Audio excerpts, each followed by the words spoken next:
पारंपरिक पद्धतीने तांदळाचे वाफेवर पापड पाहणं तर इथे रेशनिंगचे तांदूळ किंवा जुने तांदूळ स्वच्छ धुवून आपल्याला 3 दिवस भिजत ठेवायचे आणि 3 दिवस यातली पाणी बदली करणे.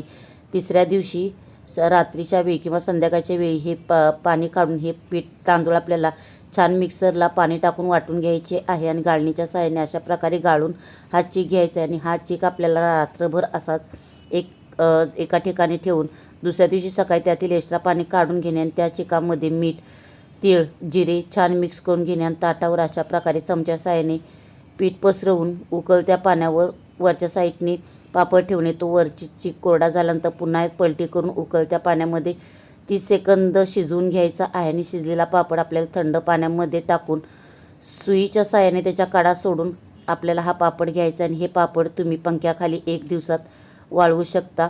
तर ह्याची सविस्तर रेसिपी आपल्या चॅनलवर अपलोड झाली, नक्की चेक करा. तोंडात टाकण्यास विरघळणारे पापड